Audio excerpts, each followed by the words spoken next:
Bienvenue aux histoires de Maman Volonté.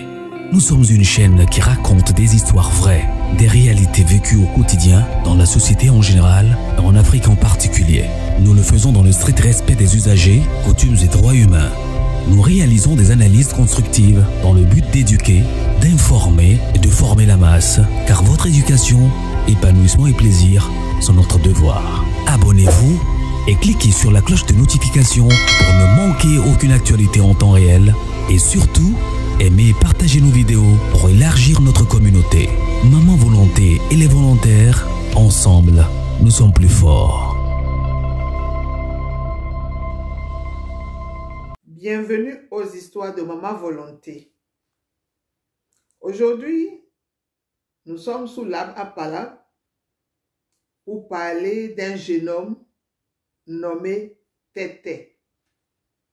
Asseyez-vous confortablement avec vos chips devant vous, quelque chose à boire pour écouter attentivement cette histoire. Vraiment les enfants, cette fois-ci, vous avez frappé fort. Son marabout lui aurait dit de sacrifier sa mère pour que son église évolue, pour avoir de la notoriété, pour que l'église s'agrandisse.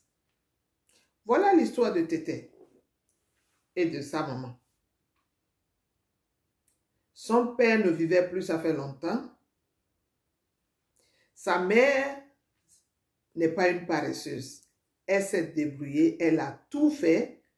Tété a été à l'école primaire, l'école secondaire, jusqu'à ce qu'il commence même l'université. Et c'est lui-même qui a dit, il ne va pas continuer, il veut chercher du travail. Il a trouvé du travail qu'il faisait très bien.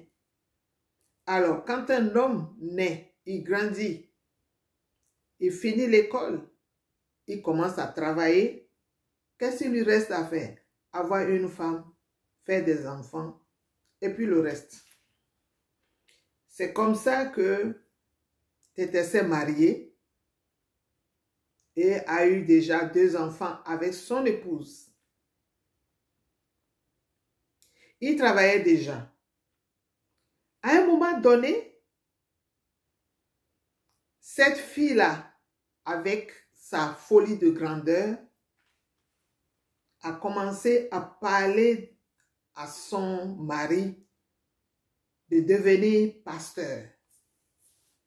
De devenir pasteur tout simplement parce que elle veut devenir maman pasteur. Paresseuse qu'elle soit, elle veut rester à la maison sans rien faire. Comme ça, c'est d'autres personnes qui viendront travailler pour elle, entretenir même sa maison s'il le faut, faire la vaisselle pour elle. C'est-à-dire, grande dame, maman pasteur. Mais moi, je vois des mamans pasteurs qui travaillent, qui sont des commerçantes même, et qui aident très bien leur mari dans leur boulot. Et si c'est vraiment Dieu qui a voulu. Mais un jeune homme qui travaille déjà, que toi tu es là, après tu as fait des enfants, tu commences par lui parler de devenir pasteur. Oh, toi tu as eu des révélations que par son travail, il ne va pas grandir, par son travail, il n'aura pas ce qu'il faut. Et c'est comme ça que la révélation ne cesse pas de tomber, ça ne fait que venir, jusqu'à ce que ce jeune homme, lui aussi, il abandonne son travail parce que sa femme lui aurait dit qu'elle a eu des révélations, que lui, c'est seulement l'œuvre de Dieu qui doit l'amener en haut. Cet homme a laissé son travail. Il commence à chercher, à fouiller par voies et moyens, aller chez d'autres pasteurs, demander comment ça se fait. Ça dit, quand la révélation est venue à sa femme là, lui-même, il n'a pas prié pour avoir sa révélation à lui. Lui-même n'a pas cherché, hein? Non. C'est au dire seulement de sa femme là, que lui laisse son boulot. Et maintenant, au lieu de prier pour savoir ce que Dieu pense de ce qu'il veut faire, c'est courir maintenant chez d'autres personnes, commencer à chercher des livres, des trucs pour maintenant commencer son œuvre de Dieu. C'est bien, il a créé une église. Ils ont commencé très bien, mais c'est cette même femme qui a fait que les fidèles commencent par quitter l'église. Quand un fidèle veut voir le pasteur, parler avec lui, cette femme s'interposait. Elle venait s'asseoir. Surtout quand c'est une femme. Elle veut entendre ce que la femme veut dire. Peut-être que son homme, elle n'a même pas confiance en son mari. Donc, elle venait s'asseoir. Elle doit tout écouter. Et puis, elle n'écoute pas seulement pour garder, hein, mais pour dire à d'autres fidèles. C'est comme ça qu'elle faisait jusqu'à ce que les gens ont commencé par fuir leur église. Son mari qui est devenu un soi-disant pasteur et elle qui est maman pasteur, mais à cause de sa jalousie mal placée, les fidèles ont commencé par quitter l'église. Et dans l'église, c'est elle qui était à la fois trésorière et à la fois secrétaire. Donc, quand ils finissent la messe, c'est elle qui fait tout le compte. Et puis, il y a des fidèles qui la voyaient voler l'argent de l'église. Elle soutient ce qu'elle veut avant de donner le reste à son mari. Et des gens voyaient ça. Maman pasteur voleuse. What? Maman pasteur voleuse. Voilà comment les gens ont commencé par quitter l'église. Les gens ont commencé par se décourager. Elle-même, son comportement ne va pas du tout. Elle prend les problèmes de chez lui, de son foyer, pour aller raconter aux fidèles des choses. Vous savez, ce que Dieu n'a pas béni. Est-ce que ça va évoluer? Ce que Dieu n'a pas dit et qu'on a menti sur le compte de Dieu pour dire Dieu a dit. Et comme ça, elle-même, elle est devenue prophétesse. Uh-oh. Elle est devenue prophétesse. Elle parlait de belle-fille à belle-mère. Elle parlait de belle-mère à belle-fille, de beau-fils. C'est comme ça, elle mélangeait tout. Jusqu'à les gens ont fini par quitter cette église-là. Travail gâté. Église ne fonctionne pas. Qu'est-ce qu'ils vont manger? Ils ont des enfants. Ils ont 2 enfants. La maman de M. Tété est une commerçante. Elle n'a jamais approuvé le fait que son garçon ait laissé le boulot pour dire qu'il devient pasteur. Elle n'a jamais approuvé, elle n'a jamais pardonné ça. Même ça seulement là, ça pouvait même faire que le truc ne va pas fonctionner. Parce qu'on te dit d'aller à l'école. Tu finis, tu trouves du travail. Tu abandonnes le travail parce qu'une femme veut la facilité. Voyons. C'est comme ça que les choses ont évolué. Ils sont à la maison. Le manger devient difficile. Il fallait aller chez la maman, c'est-à-dire la maman de l'homme, pour aller prendre à manger. C'est cette vieille-là qui commence maintenant à nourrir encore un jeune homme qui a déjà commencé par travailler. Et à un moment donné, les choses sont devenues tellement dures que cette prophétesse, cette soi-disant prophétesse, maman pasteur, c'est elle qui fait encore une autre proposition. Oh, elle va aller voir sa mère connaît quelqu'un qui peut les aider. Elle s'en va, elle fait 2 jours chez sa maman, elle revient et c'est pour dire à son mari que voilà, il y a une solution que sa maman veut l'amener quelque part pour savoir pourquoi les choses n'évoluent pas. Son mari qui lui dit, ben, moi j'attends. Moi j'attends. Parce que moi je ne connais nulle part, je ne connais personne. Elle s'en va, elle revient. Vous savez la nouvelle? Oh, si ta maman vit encore, c'est ce que le voyant a dit. Le marabout a dit, tant que ta maman vivra, ton église ne va jamais prospérer. What? Oh my God. Oui, vous avez bien entendu. Alors que la maman même est une croyante. La maman même est née protestante, continue protestante, elle a vieilli protestante. C'est ce qu'on vient dire à ce jeune homme. Et il a cru. Et comment ça va se faire? Il faut qu'on trouve un moyen pour éliminer ta mère. Et c'est juste après ça que tu vas prendre les choses en main. Que ta voie va s'ouvrir. Que tout ira bien pour toi.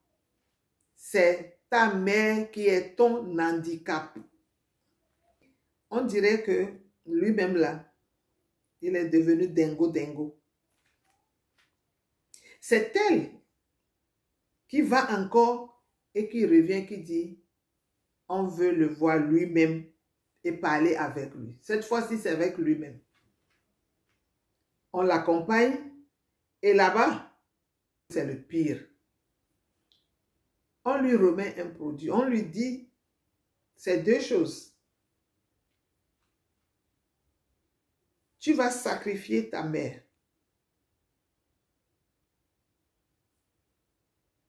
Tu cherches toi-même un moyen de la tuer, ou bien je te donne un produit, tu fais tout pour préparer le produit avec un manger ou quelque chose à boire pour lui donner.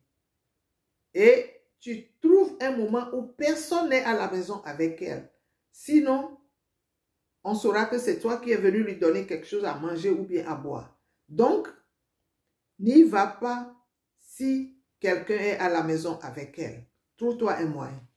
C'est comme ça que ce jeune homme a eu le culot de prendre ce produit, de venir à la maison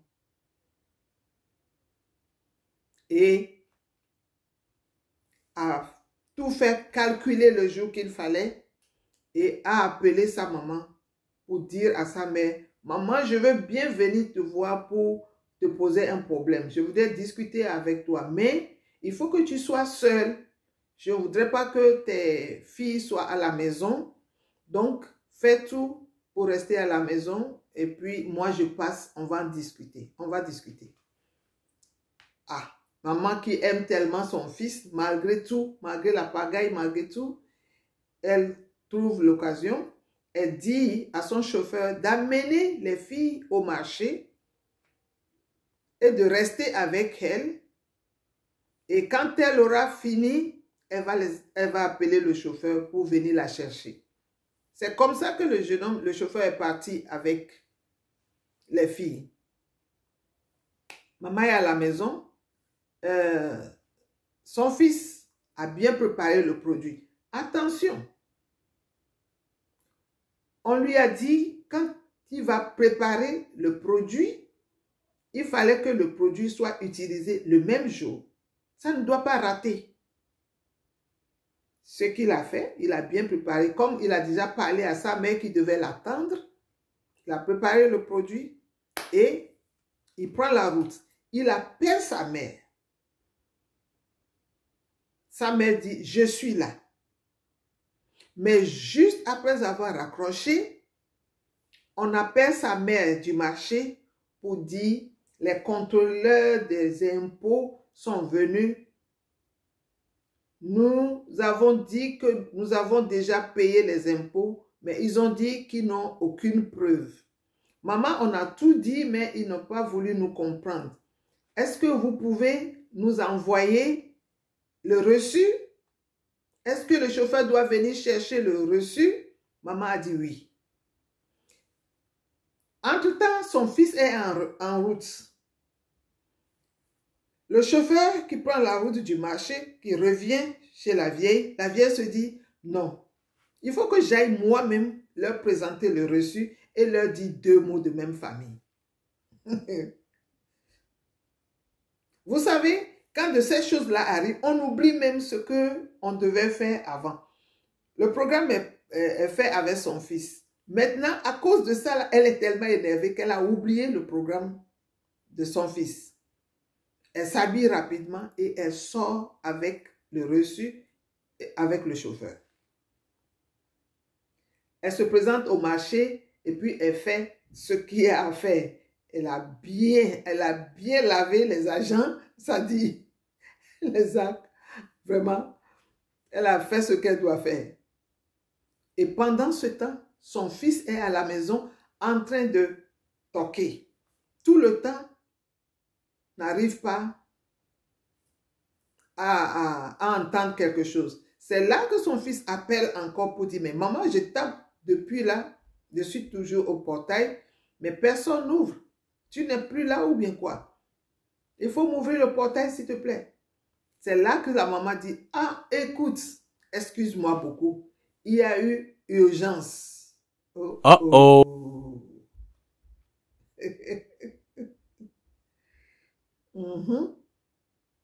Oui, il y a eu urgence. Vous voyez comment Dieu est bon. Vous voyez comment Dieu est bon. Dieu aime cette femme. Comme elle ne sait rien, comme elle n'est pas sorcière, comme on devait la tuer pour rien, dans l'innocence, Dieu l'a enlevée. Dieu a créé cette situation pour l'enlever de la maison. C'est comme ça qu'elle dit à son fils, s'il te plaît, si on peut reporter le programme sur demain, ce serait bien. Ou carrément va à la maison et le soir, tu reviens. Il dit, mais maman, je t'ai bien dit que c'est quelque chose qui est urgent, on devait discuter, on devait blablabla, blablabla, blablabla.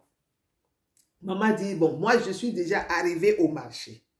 Je ne me vois plus me retourner à la maison. Le chemin est long. Vas-y, demain, tu reviens. Il insiste jusqu'à la maman se fâche pour dire, mais tu insistes pourquoi? C'est toi qui me commandes ou c'est moi qui te commande?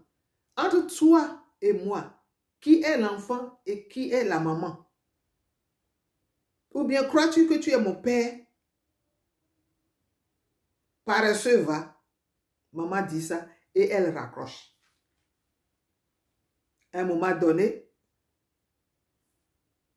monsieur le pasteur ne sait plus quoi faire. On lui a déjà dit, le produit ne doit pas dormir. Quand on fait là, c'est auto, on doit l'utiliser.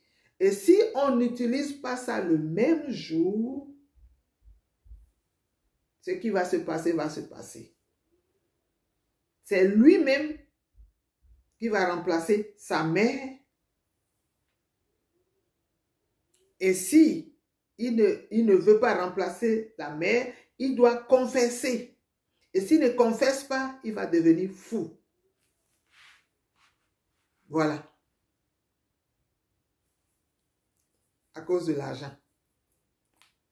À cause de l'argent. À cause d'une femme paresseuse. Et voilà. Le produit n'a pas pu être utilisé. Maman s'est fâchée, est restée au marché jusqu'au soir. Quand elle est rentrée avec les autres enfants. Il n'y a plus possibilité d'utiliser ce produit sur maman. Voilà comment le produit est gâté. Il ne sait plus quoi faire. Qu'auriez-vous fait? Ok. Il a choisi de confesser pour ne pas devenir fou. Il est parti voir sa mère quelques jours après. Il a fait cette confession. Maman, tu sais que je t'aime. Oui. Maman, il y a quelque chose, si je te le dis, tu dois pouvoir garder le secret. Oui.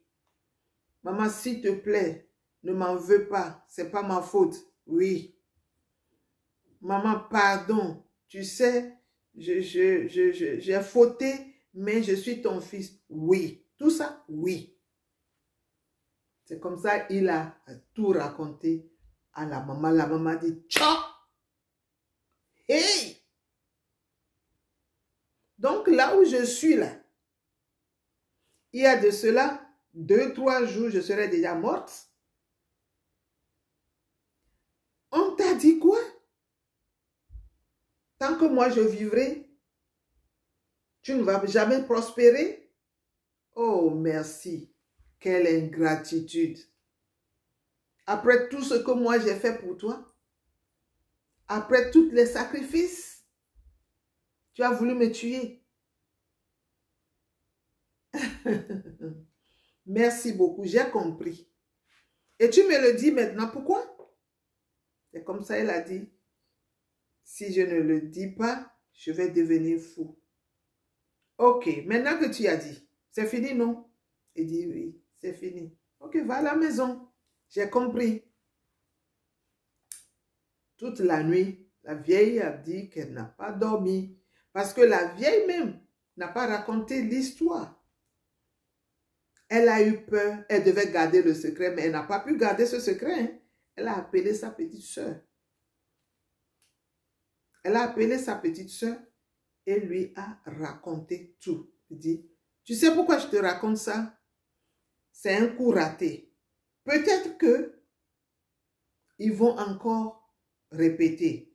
Peut-être que ils vont encore chercher par d'autres moyens de me liquider. Donc, au moins, toi, tu es au courant. S'il m'arrive une mort subite comme ça, sache que c'est mon propre fils qui m'a tué. Je te le dis, garde le secret parce que ça peut se passer. Hein? Il y a eu un et il n'y a jamais un sans deux. Garde le secret, mais si je mourais subitement, s'il m'arrive de mourir subitement, il faut savoir que c'est mon propre fils et sa femme qui m'ont tué. Pourquoi elle ne tue pas, elle ne sacrifie pas sa mère, parce que c'est elle qui voulait être grande dame, son maman pasteur. Mais pourquoi elle ne sacrifie pas sa propre mère pour que les deux deviennent riches? Et c'est elle là qu'on sacrifie. La maman a dit que moi, même si vous faites ce sacrifice-là et que je mourrai, vous n'aurez jamais un franc de plus. Aussi paresseux que vous allez rester, aussi longtemps que vous resterez aussi paresseux, vous n'allez jamais devenir riche si moi, je meurs à cause de vous. Seul le travail paie. Eh bien, c'est vrai. Donc, c'est la sœur, c'est la jeune sœur de la maman qui m'a raconté l'histoire de sa sœur, de sa grande sœur. Vous voyez? C'est comme ça.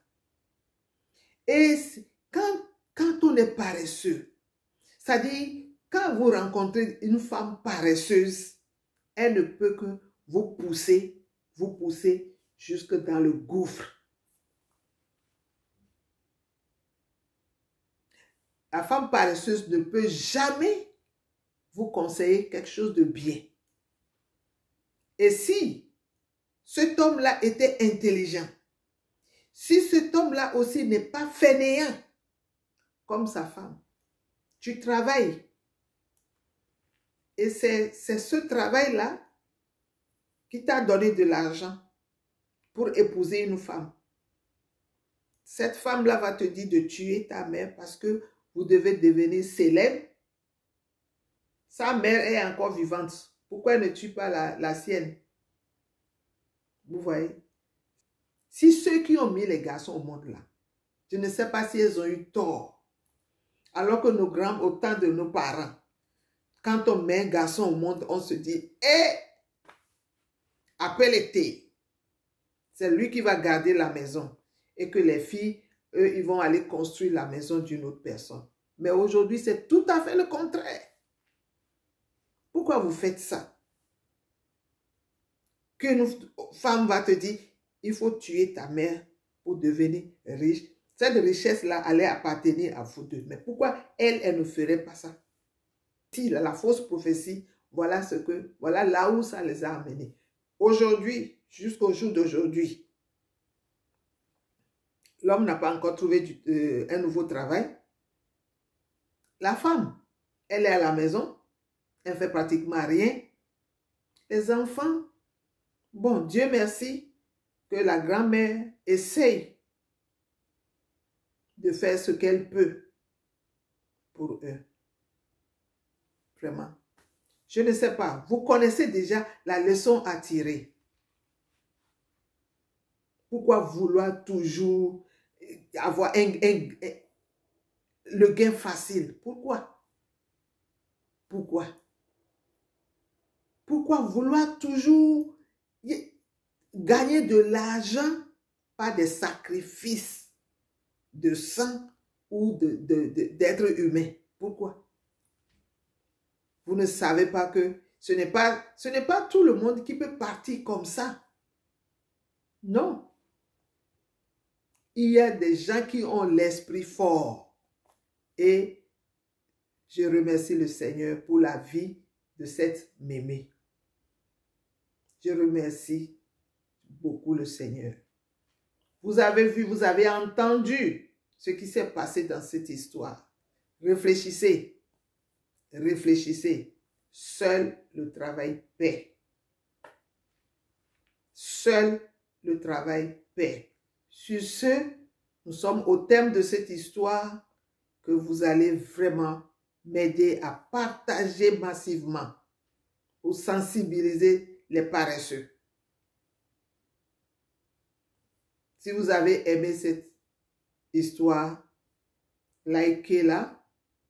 Si vous êtes nouveau aussi, abonnez-vous massivement, partagez l'histoire, appuyez sur la cloche de notification pour ne pas rater nos histoires prochaines. S'il vous plaît, donnez vos commentaires, donnez vraiment vos commentaires pour que nous sachions quelle est la leçon que vous avez tirée de cette histoire. Sur ce, je vous dis au revoir et à la prochaine. Bye.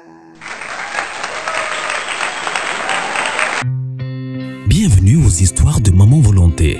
Nous sommes une chaîne qui raconte des histoires vraies, des réalités vécues au quotidien, dans la société en général et en Afrique en particulier.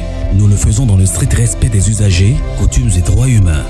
Nous réalisons des analyses constructives dans le but d'éduquer, d'informer et de former la masse, car votre éducation, épanouissement et plaisir sont notre devoir. Abonnez-vous et cliquez sur la cloche de notification pour ne manquer aucune actualité en temps réel et surtout, aimez et partagez nos vidéos pour élargir notre communauté. Maman Volonté et les volontaires, ensemble, nous sommes plus forts.